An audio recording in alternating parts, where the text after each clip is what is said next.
हाँ तो भाई साहब, एशिया कप हो गया स्टार्ट, तो अब क्या बनेगा? क्या ये पाकिस्तान टीम जीत पाएगी ये टूर्नामेंट? आप सब जैसे जानते हैं, हालिया परफॉर्मेंस पाकिस्तान की काफ़ी अच्छी रही है ट्राई सीरीज़ में। इसको आप आसान सीरीज़ नहीं कह सकते। काफ़ी लोग मैंने सुना कि कहते हैं कि बड़ी आसान सीरीज़ थी, ये तो यूएई है, ये तो अफ़गानिस्तान है। लेकिन नहीं भाई नहीं, यूएई चलो आप मान सकते हो कि थोड़े आसान हरीफ है, लेकिन अफ़गानिस्तान की अब टीम तगड़ी है। दुनिया का सबसे बेस्ट उनके पास स्पिन बॉलिंग अटैक है। ठीक है, उससे बढ़ के मुझे नहीं लगता इंटरनेशनल जितनी भी टीमें हैं कोई इससे बेहतर किसी के पास स्पिन अटैक होगा। उनकी टीम बड़ी तगड़ी है और बड़ी तगड़ी आने वाली है। तो खैर हम बात करते हैं पाकिस्तान टीम की। उम्मीदें तो काफ़ी हैं, मुझे भी काफ़ी उम्मीदें हैं। क्या लगता है आपको, क्या ये टूर्नामेंट अपने नाम कर पाएगी? जैसे कि आप जानते हैं, अगर स्क्वाड की बात की जाए, सबसे पहले मैं आपको पाकिस्तान का स्क्वाड बताना चाहूँगा, जो कि ट्राई सीरीज़ में भी वही था और एशिया कप के लिए भी वही है। कोई इसमें चेंजेस नहीं है। जिसमें हमारे कप्तान आ जाते हैं सबसे पहले सलमान अली आगा, उसके बाद आ जाते हैं अबरार अहमद आ जाते हैं जो कि मिस्ट्री स्पिनर है। उसके बाद फ़हीम अशरफ ऑलराउंडर, फ़हर जमान। फ़हर का चलना बहुत इस दफ़ा जो है ना ज़रूरी है।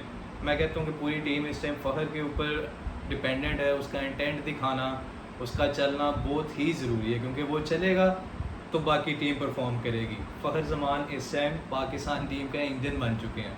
ठीक है, इंजन आगे आगे चलेगा तो टीम परफॉर्म करेगी। ओके जी, उसके बाद आ जाते हैं हारिस रऊफ़ आ जाते हैं। अच्छे बॉलर हैं, लेकिन आजकल मुझे नहीं लगता वो कोई इतनी खास फॉर्म में चल रहे हैं। देखना पड़ेगा वो कैसा परफॉर्म करते हैं आगे जाके। उसके बाद हसन नवाज़ अच्छी परफॉर्मेंसेस दी हैं, लेकिन अब उनको देखना पड़ेगा। उन्हें स्ट्राइक रोटेट करना देखना पड़ेगा। वो जब भी आते हैं उन्हें लगता है कि बस मारना ही मारना, मारना ही मारना।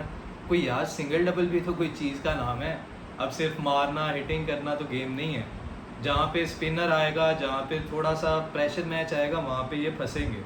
ठीक है, इनको थोड़ा सा अपने ऊपर काम करना चाहिए। उसके बाद हुसैन तलत है। हुसैन तलत को अभी तक चांस ही नहीं मिल पाया। ये जितनी ट्राई सीरीज़ हुई, ना अफ़गानिस्तान के खिलाफ चांस मिला, ना यूएई के खिलाफ चांस मिला।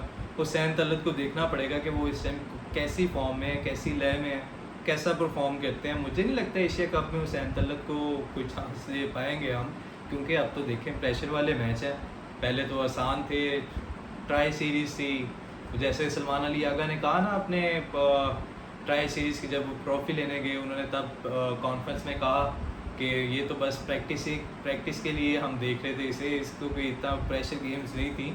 लेकिन फिर भी हुसैन तलत को चांस नहीं मिला। लेकिन अब आगे जो है वो काफ़ी हाई लेवल इंटेंसिटी की गेम्स हैं, तो उसके लिए मुझे नहीं लगता हुसैन तलत को चांस मिलेगा और ये बेंच पे ही बैठ के वापस आ जाएंगे। अच्छा जी, उसके बाद खुशदिल शाह क्या लगता है ये क्या करेंगे?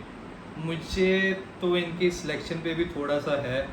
इनकी कोई हालिया कोई इतनी हाथ परफॉर्मेंस नहीं है। पीएसएल में चलते हैं, पीएसएल में मारते हैं, लेकिन मैं इनसे कोई राज़ी नहीं हूँ। है वेल, बेस्ट ऑफ लक।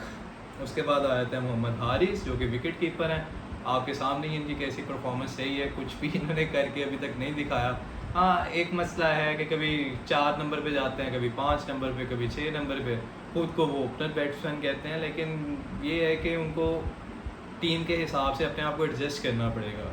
कोई ना कोई परफॉर्मेंस तो यार दिखानी पड़ेगी ना, क्योंकि और बहुत लड़के हैं, डिज़र्विंग लड़के हैं जिनकी जगह भी इनको लेके गए हुए हैं। तो इनका भी बनता है यार कुछ परफॉर्मेंस दिखाएं, कोई पाकिस्तान का नाम बनाएं, कोई अपना नाम बनाएं। उसके बाद मोहम्मद नवाज़, वाह, मोहम्मद नवाज़ के लिए तो पहले तालियां जो उन्होंने फाइनल में किया। क्या बात है, क्या बात है। उन्होंने अफ़गानिस्तान को रौंद के रख दिया, अकेले हाथ भाईजान रौंद के रख दिया अफ़गानिस्तान को। उन्होंने तो उन्हें कुछ नज़र ही नहीं आने दिया। वेल डन मोहम्मद नवाज़, क्या हैट्रिक की है उन्होंने। इसीलिए वो बाबर आजम कहता था ना ये मेरा मैच विनर है। लेकिन मसला ये है कि वो शायद इस इंतज़ार में बैठे थे कि कब बाबर आजम बाहर जाए और मैं मैच विनिंग परफॉर्मेंस दूँ। पहले तो वो इतना खास नहीं चल पाए थे, लेकिन फाइनल में उन्होंने कमाल कर दिया वेल। उसके बाद मोहम्मद वसीम जूनियर आ गए। उस मोहम्मद वसीम की भी मेरा इंजरी का मसला चल रहा था, जो कि अभी उन्होंने ऑन टेबल रखा नहीं है, बताया नहीं है, उन्हें बेंच पे बिठाई रखा है। अब होप्स हो कि वो रिकवर हो गए होंगे और एशिया कप में शायद हमें नज़र आए। लेकिन उनकी भी शायद अभी जगह नहीं बन पाएगी। पाकिस्तान की प्लेइंग 11 वही होगी जो आपने फाइनल में देखी ट्राई सीरीज़ के, उसी प्लेइंग 11 से जाएंगे। या बीच में से सुफियान मुकीम को बिठाया जाएगा, हारिस रऊफ़ को लाया जाएगा, या पिच देखी जाएगी जहाँ पे अगर स्पिनर्स की ज़रूरत हुई, वहाँ पे सुफियान मुकीम को डाला जाएगा, फ़हीम अशरफ और हारिस रऊफ़ इन दोनों में से किसी को रेस्ट करवाया जा सकता है। उसके बाद साहिबजादा फरहान, यार इस बंदे के साथ बहुत बैड लक चल रही है। आपको पता है इसे डोमेस्टिक में बहुत ही ज़्यादा परफॉर्मेंस दी है। ये बंदा डिज़र्विंग बंदा है, मैंने खुद इसकी परफॉर्मेंसेस देखी हैं, मैंने इसको नेट्स में भी देखा हुआ है। ये बहुत ज़्यादा इन्होंने मेहनत की है और अपना नाम खुद कमाया। लेकिन अब मसला ये है कि ये कोई अच्छी हाथिफा परफॉर्मेंस दे नहीं पा रहे। इनको देखना पड़ेगा यार, चलो 15 20 25 करके जाते हैं, इंटेंट दिखाते हैं, लेकिन थोड़ा लंबा भी बारी को लेके जाना पड़ेगा। इन्हें देखना पड़ेगा, अपने ऊपर काम करना पड़ेगा कि यार एक ओवर में एक आधी शॉट लग गई है तो बार बार ज़रूरत नहीं है, थोड़ा सा लंबा लेके चलें, थोड़ा अपने आप को भी कॉन्फिडेंस दें। ऐसे तो अच्छे से अच्छा प्लेयर अगर वो इसी तरह जाता रहेगा 5-10 पे आउट होता रहेगा, एक तो उसके ऊपर प्रेशर बहुत बनेगा और वो अपने ऊपर सेल्फ कॉन्फिडेंस भी अपना बिल्डिंग कर पाएगा। यार देखो, जब कोई बड़ी इनिंग लगती है ना, कोई 50 करता है या 100 करता है प्लेयर, तो उसका कॉन्फिडेंस जो है ये होता है, वो आसमान से बातें कर रहा होता है। उसे छोटी गेंद भी, हार्ड बॉल भी जो है फुटबॉल नज़र आ रहा होता है, क्योंकि उसके अंदर कॉन्फिडेंस बहुत ज़्यादा हो गया होता है। अब जितना जितना ये नीचे जाते रहेंगे, 5 10 12 15 करते रहेंगे, उतना ज़्यादा इनका कॉन्फिडेंस लो होता रहेगा। So best of luck. Sahibzada Farhan बहुत अच्छे प्लेयर हैं, उन्होंने इंटेंट दिखाया, लेकिन लक उनकी काम नहीं की, बैड लक हो गई जो कि वो इतना चल नहीं पाए। उसके बाद आया था साइम अयूब, जो कि आजकल आपको ऑलराउंडर बनते नज़र आ रहे हैं। खातिर हुआ कोई बॉलिंग, इन्होंने इकोनॉमिकल बॉलिंग तो की है, लेकिन मेरा ख्याल है कि इनको अपनी बैटिंग पे ज़्यादा काम करना चाहिए। बॉलिंग इनका डिपार्टमेंट नहीं है। पाकिस्तान के लिए ओपनिंग करते हैं तो मेरे ख्याल से इन्हें अपनी बैटिंग पे फोकस करना चाहिए। मैं देख रहा हूँ, शायद आपने फोकस किया या आपने ऑब्जर्व किया या नहीं किया, जब से ये बॉलिंग करवाने लगे हैं साइम अयूब भाई, तब से इनकी बैटिंग परफॉर्मेंस कोई इतनी खातिर ख्वाह नहीं रही। इनकी कोई भी बल्ले से कोई 50 नहीं आया, कोई 40 तक भी इवन ये नहीं गए ना, इतना खास कोई इंटेंट शो कर पा रहे हैं। मुझे लगता है कि बॉलिंग पे ज़्यादा जोर लगा रहे हैं, जो कि इनके आने वाले वक्त के लिए अच्छा नहीं होगा। इनको सिर्फ अपना माइंड जो है वो बैटिंग पे लगाना होगा। अगर ये आगे जाना चाहते हैं, अगर ये लंबा खेलना चाहते हैं, इन्हें बैटिंग पे फोकस करना होगा और बहुत ही अच्छा इंटेंट शो करना होगा। ठीक है जी। इसके बाद हमारे आया था सलमान मिर्ज़ा साहब। जब ये ट्राई सीरीज़ का अनाउंस किया गया था स्क्वाड, तब कहा गया सरप्राइजिंग फैक्टर है। मैंने इनकी पहले भी परफॉर्मेंसेस देखी हैं, इतना कोई खातिर ख्वाह मुझे तो इन्होंने नहीं किया। अब पता नहीं सिलेक्टर्स को इनमें क्या नज़र आता है। अब जो चांस उन्हें दिए गए, यूएई के खिलाफ भी चांस दिया गया, लेकिन वो इतना खास परफॉर्म नहीं कर पाए। मेरे ख्याल से कि एक भी विकेट उन्होंने 2 मैचेस में नहीं निकाला। Correct me if I am wrong. मेरे हिसाब से उन्होंने वाकई कोई विकेट नहीं निकाला, और वो जिधर बॉलिंग भी कर रहे थे उनकी लाइन लेंथ इतनी कमाल की नहीं थी। लाइक लेग स्टम्प पे बॉल कह रहे थे, शॉर्ट बॉलिंग कह रहे थे, जिसके ऊपर पिटाई होती है।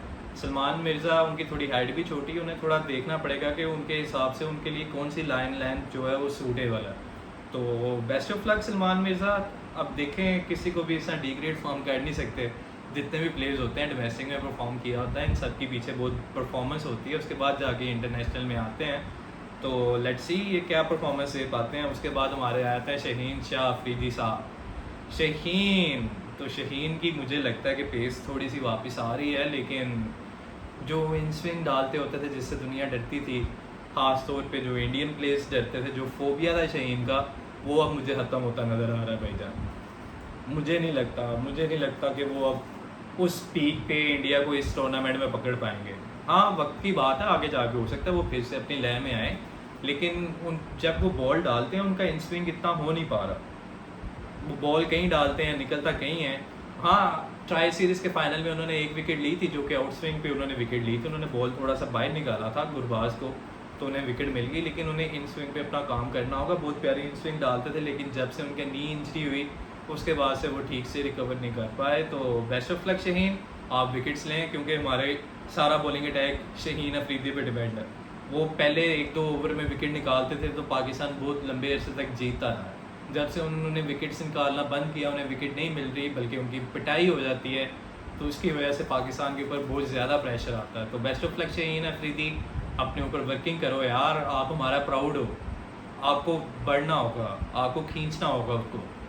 उसके बाद आया था सुफियान मुकीम साहब। तो ये हमारा स्क्वाड कंप्लीट। सुफियान मुकीम आपको पता है बहुत अच्छे स्पिनर हैं, इन्होंने बहुत अच्छी परफॉर्मेंस दी है ट्राई सीरीज़ में भी। तो बेस्ट ऑफ लक सुफियान मुकीम। तो भाईजान ये था एशिया कप का पाकिस्तान का स्क्वाड जो कि ट्राई सीरीज़ में भी था, same as it is Asia cup में भी हम जा रहे हैं। तो बेस्ट ऑफ लक। तो आप मुझे कमेंट्स में बताएं क्या लगता है कि ये स्क्वाड, ये लड़के, ये जो लोंडे हमारे गए हैं, क्या ये एशिया कप निकाल पाएंगे, क्या ये एशिया कप लेके आ पाएंगे। मेरी तो पूरी दुआएं हैं, अल्लाह करे हम जीतें। काफ़ी लंबा अरसा हो गया हमने कोई टूर्नामेंट नहीं जीता है। आखिरी टूर्नामेंट हमने जो बड़ा जीता था वो 2017 में चैम्पियन ट्रॉफी जीती थी। तो ये है कि 2022 के फ़ाइनल तक हम गए थे, लेकिन फ़ाइनल में जाके पाकिस्तान जो है वो कोलैप्स कर गया था और उसके साथ साथ हमारी उम्मीदें भी कोलैप्स कर गई थी। तो बैक करता हूँ मैं पूरी पाकिस्तान टीम को, इन्हें अच्छा खेलना चाहिए। अल्लाह करे ये ट्रॉफ़ी लेके आएँ, हमारा मान बढ़ाएं, पाकिस्तान का नाम रोशन करें ये लड़के। तो अब देखते हैं गाइस कि क्या बनता है, और मुझे कमेंट में ज़रूर बताइएगा कि आपको क्या लगता है कि पाकिस्तान ये ट्रॉफ़ी लेके आ पाएगा कि नहीं। और प्लीज़ मेरे चैनल को सब्सक्राइब भी करिएगा और पसंद आए तो वीडियो लाइक भी करिएगा। अल्लाह हाफिज़।